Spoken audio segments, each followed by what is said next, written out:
upang ipagdiwang ang 12th anniversary niya bilang pare. At habang tinitingnan ko po siyang naghahanda para sa kanyang anniversary, naisip ko po dahil alam ko ang kwento ng buhay niya. I was asking myself quietly, what is there to celebrate in your life? Dahil alam ko po ang kwento niya, he is the 15th sa kanilang magkakapatid. 15. At nang siya'y nasa tiyan pa ng kanyang nanay, nadididignan niya ang kanyang mga kapatid. Totoo po ito. Marami na po akong kwento na nasa kanila. Nasa tiyan pa siya ng nanay niya. Nadididignan niya ang kanyang mga kapatid. Sinasabihan ng nanay niya, buntis ka na naman! Hindi ka na nagsawa, kabigyan mo na kami. Paano mo kami makakainin? Pabigat na naman ang bata niya. Hindi namin kailangan ang bata niya. Ba't meron na naman ganyan?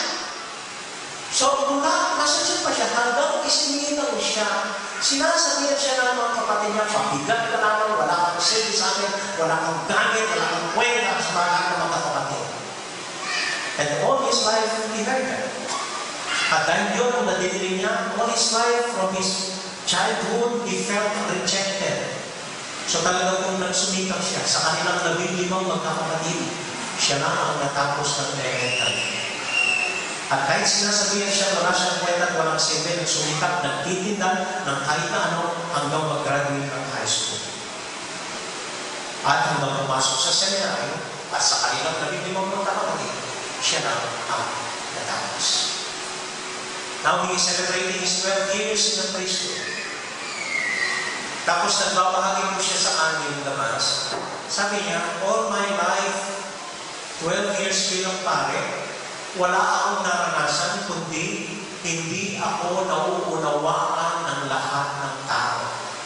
Hindi ako nauunawaan ng pamilya ko. Hindi ako nauunawaan ng mga parokyano ko. Hindi ako nauunawaan ng mga kapatid na pare. At hindi ako nauunawaan ng Diyos. But this morning, sabi niya, after 12 years, I woke up, the sun was shining, and then I realized, all these 12 years, ang problema ay sa hindi nila ako nauunawaan.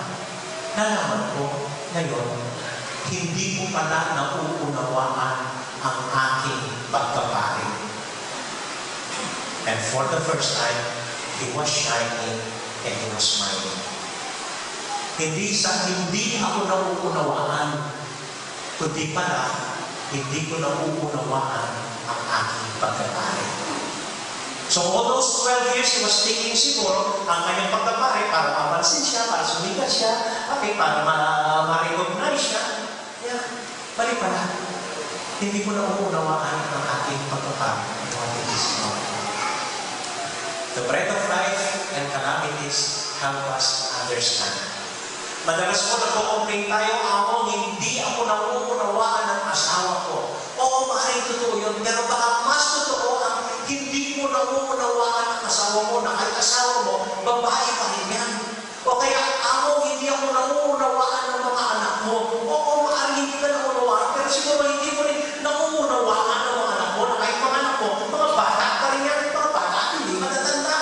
O kaya hindi kami nauunawaan ng magulang namin. Okay lang yun, mga hindi nauunawaan ng magulang namin, pero baka mas malaking bahagi, hindi nyo nauunawaan ang sakripisyo ginagawa ng mga magulang nyo para sa inyo. O kaya habang hindi namin nauunawaan ang kalimutan na ito, marami ka kami sa Diyos, bakit nangyari sa amin ito? Tulad po ng mga mabuti sa Ebanghelyo, hindi na nauunawaan ng Panginoon. Pero hindi sila nauunawaan ng Panginoon dahil they were murmuring, sabi po sa gospel. They were complaining. They were fighting against one another. Hindi nila mauunawaan ng Panginoon. Siguro parang sinasabi ng Panginoon sa bread of life, anak ng titaklo, kinakain mo na kayo ng libre, hindi ba man kayo nagpasalamat sa akin, nagko-complain na kayo, paano mo ninyo ako mauunawaan? Kasi nga, calamity and the bread of life helps us to understand one another. Kaya ang prayer mo is San Francisco, not only to be understood, but to understand. Pinag-ibigay ko po kanina yung second reading. Paganda po ng pagbabasa. Sulit ni San Pablo sa mga Ephesians. Sa parang sinasabi ni San Pablo, huwag na kayong maglibakan. Huwag na kayong magsiraan. Sa oras ng kalamidad, sa oras ng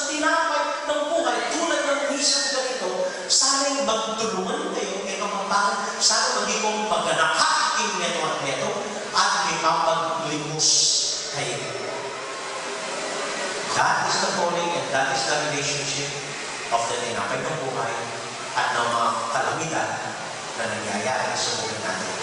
Na sa mga oras na ganito, sana kalimutan mo na ang lahat, kundi magkaunawaan. Amen? Amen. Ikatlo. Mula po nung mangyari ang kalamidad na ito, ang dami po pong nababasa mga text at sadyari.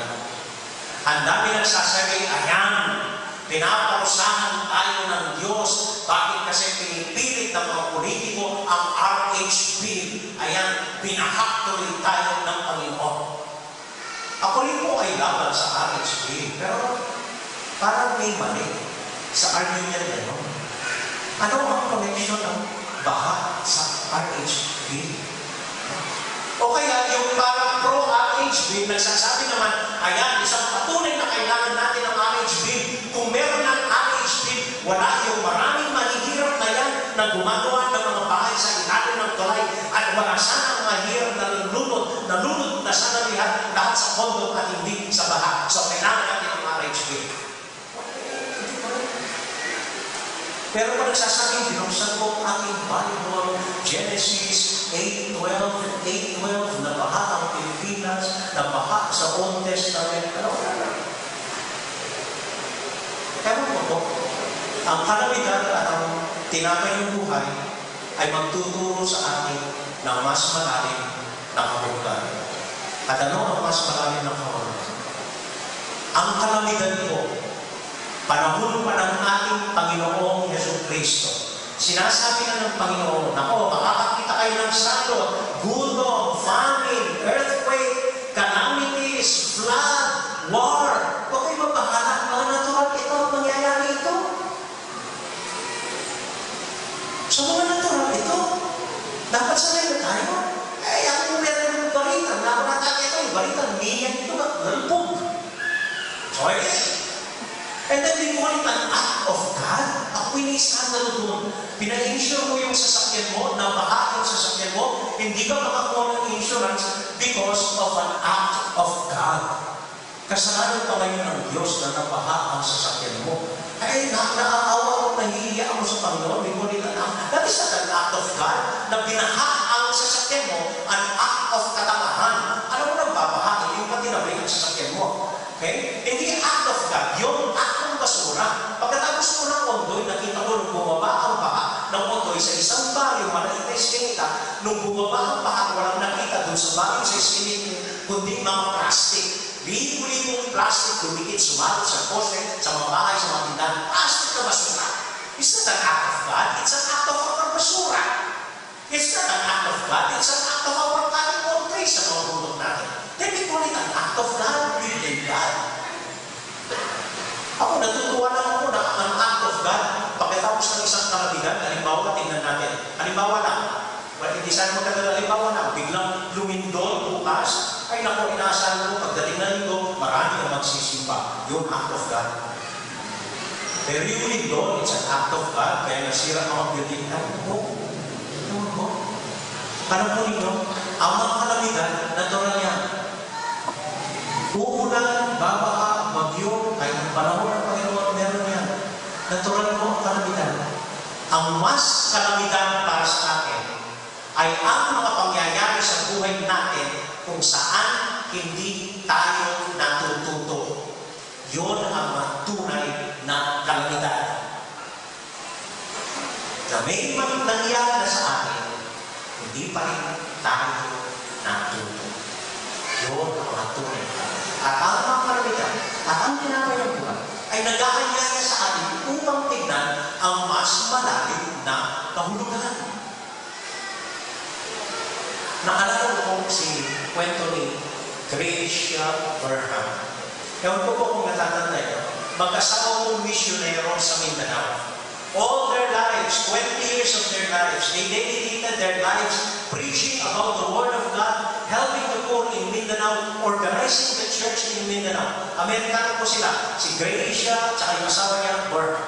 Then one night po, after working so many years, preaching about the kingdom of God in Mindanao, wedding anniversary nila, naisip po nilang magpahinga, pagpunta ng Palawan. Pagdating nila sa Palawan, kinidnap sila ng Abu Sayyaf. At tinalagdag sa mga bundok ng Basilan for how many months, more than almost a year, tinatago sila sa bundok, sa harapan ng army, nagkakasakit sila, hanggang sa ililigtas sila ng army, tinamaan yung asawa niya, namatay, at tanging siya lang ang nabuhay. In that experience, initially, she was asking God why. Panginoon, sabi niya, bakit? Ginagawa mo ang kalooban mo, nagtatrabaho ako para sa kaharian mo, ganito ba nangyari sa akin? Common question po ito. Kung kailan ako lumapit sa simbahan, saan ako dumadaan ng pagsubok. Kung kailan ako nagdarasal sa Diyos, saan ako dumadaan ng maraming paghihirap. So ito po ang unang tanong ni Gracie Borman. Nagtrabaho ako para sa iyo, Panginoon. Bakit inayaan mo akong dumaan ng ganong paghihirap, makita sa mga Abu Sayyaf? Why did you let evil happen to me? She was complaining and asking God. And in the course of her being under the kidnappers, one night she realized, hindi ang Diyos ang nagbigay ng masamang pangyayari sa kanya, kundi ang mga Abu Sayyaf. Maliwanag yun sa kanya. It was not God who brought the evil in her life. It was the Abu Sayyaf. But her faith in God taught her how to deal with that calamity in her life. Papariyan, hindi ang Diyos ang nagdulot ng kalamidad sa buhay niya, kundi yung mga kidnappers. Pero ang pananampalataya niya sa Diyos ang nagturo sa kanya paano harapin ang kalamidad na yun na dumating sa buhay niya. And with that, she was at peace in spite of her trauma. Ang kalamidad mo ay hindi dulot ng Diyos. Pero ang pananampalataya natin sa Diyos ang siyang magtuturo. Ano ang dapat ibigay natin, gawin natin sa harap ng kalamidad. At iilan dito ang magkaroon ng pusong nagpapasalamat at pusong nakakaunawa sa lahat sa gitna ng kalamidad. Amen? Amen. Ewan ko kung hindi ko pa nakwento dito sa inyo. Anyway, minsan po ang kanyang tatay, sinama ang kanyang anak upang sila'y mag-bonding. So sinama niya ang anak niya sa bundok upang mag-camping sila. Nung nasa itaas ng bundok, tinuruan niya ang anak niya paano gumawa ng apoy sa kahoy, paano magluto ng bigas sa kawayan, paano gumawa ng malinis na tubig mula sa ilog galing sa sapa, at paano magtayo ng tent kung saan sila matutulog ng gabi niya. So tinuruan niya ang anak na yun, masaya sila, napagod sila ng gabi, nahiga sila sa loob ng kanilang tent. Hati gabi, biglang ginising ng tatay yung anak. Anak, gising ka! Ano ba ang natutunan mo ngayon? Biglang yung bata, tinignan niya ang langit. Dahil sabi niya, natutunan ko po ngayon ang kapangyarihan ng Diyos. Ang ganda-ganda ng langit, ang liwanag ng mga bituin, ang ganda ng buwan. Natutunan ko po ngayon ang magandang kapangyarihan ng Diyos. At binatukan siya ng tatay niya. Sabi niya, stupido! Ang dapat matutunan mo, ninakaw ang tent natin.